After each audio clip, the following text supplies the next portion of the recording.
Lazy. There's so much concealed in such a small word, isn't there? Have you ever had a day where, no matter how hard you tried, you couldn't force yourself to do the tasks you wanted to or were meant to?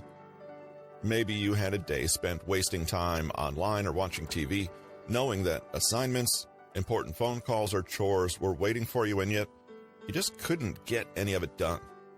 It may have felt like you were moving in slow motion, or just that you had no will to activate your brain from a mode of sloth and sleep. It's a normal feeling, but as with everything, moderation is key. I'm just feeling lazy has become a standard way of explaining this inability to find any willpower, passion, or perseverance for a task. But what does it really mean? And does it actually help us understand what's going on in these apathetic moments and help us overcome them? The trouble with lazy is that it doesn't accurately describe the phenomenon we're talking about, and it certainly doesn't offer a clue on how to be better. Lazy is a harsh value judgment, and worse than that, it fundamentally misunderstands a particular pattern of behavior. Using lazy is lazy, funnily enough. In the chapters that follow, we'll be looking at this laziness, not with condemnation, but with curiosity. What's really happening when we put off tasks? How can we realistically get better, other than self-berating and writing off sluggishness as an unchangeable personality trait?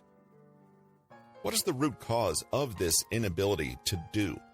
And how can we train our brains to move past it, or at least not make it our default course of action? Why does it feel so damn difficult to lift a single finger sometimes? But in this first chapter, we're going to be taking a different approach entirely. Firstly, we'll dismantle the idea of laziness altogether. It doesn't exist. It's an excuse, and as with 99% of excuses, it's a false construction designed to make ourselves feel better. A strong assertion that makes itself obvious only in hindsight, actually. What does exist, however, are barriers to our actions.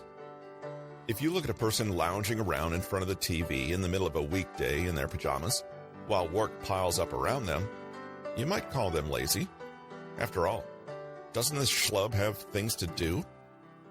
People are, at the most basic level, actually quite rational creatures, and they behave as they do for a reason. So when a person's behavior doesn't make sense at first glance, i.e., you can't see the reason, it pays to look deeper